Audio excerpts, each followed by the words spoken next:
السلام علیکم جی۔ تو فرینڈس، آلیار اور پیا کے لیے یہ بات کسی شاکنگ سین سے کم نہیں ہوتی کہ جیسے ہی ان کے پیرنٹس نے ایک دوسرے کو دیکھا تو رشتے سے انکار کر دیا۔ پیا اپنے بابا کے اس فیصلے سے الزام اٹھا لیتی ہے کہ کیوں نہیں مان رہے آپ، اور آپ کو ساول کے بابا کے ساتھ اس طرح ٹریٹ نہیں کرنا چاہیے تھا۔ آگے سے پیا کے بابا غصے ہوتے ہیں۔ پیا، تم جانتی ہی کیا ہو ان کے بارے؟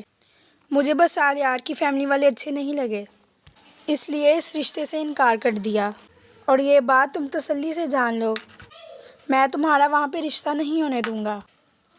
میں تمہاری شادی یہاں کے کسی گنڈے کے ساتھ کروا دوں گا، لیکن یہاں پہ کبھی تمہارا رشتہ نہیں ہونے دوں گا۔ تو یہ بات تم اچھے سے جان لو۔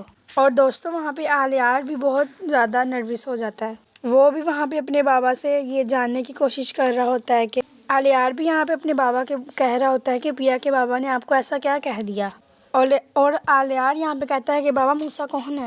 بابا پہلے تو غصہ ہوتا ہے، پھر بعد میں کہتا ہے آلیار کے سامنے نہیں لے کے آنا چاہتا، اس لیے وہ بات کو ٹال دیتا ہے۔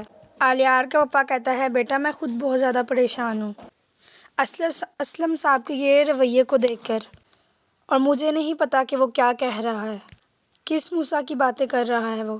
تم یہ بات اچھی طرح سے جانتے ہو کہ ہم نے اپنا زیادہ وقت USA میں گزارا ہے۔ دوستو، آلیار کو یہاں پہ زبردستی اپنے بابا کی ماننی پڑ رہی ہے۔ اس کے بعد سیٹھ داؤد اپنے کمرے میں چلا جاتا ہے۔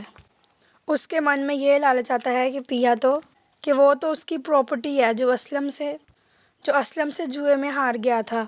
دوستو، ان دونوں فیملی کی لڑائی کے اندر ساول کی محبت کا پھر سسٹم آن ہو جاتا ہے، بٹ ساول اس بات کو لے کے سوچ رہا ہوتا ہے کہ اسلم صاحب نے سیٹھ داؤد کو ذلیل کر کے اپنے گھر سے کیوں نکالا یہاں سے، اور ڈائریکٹ منہ کے اوپر رشتے سے انکار کر دیا۔ اس کے مائنڈ میں یہ سوال گونج رہے ہوتے ہیں۔ اب دیکھتے ہیں کہ لاسٹ پہ کیا بنتا ہے۔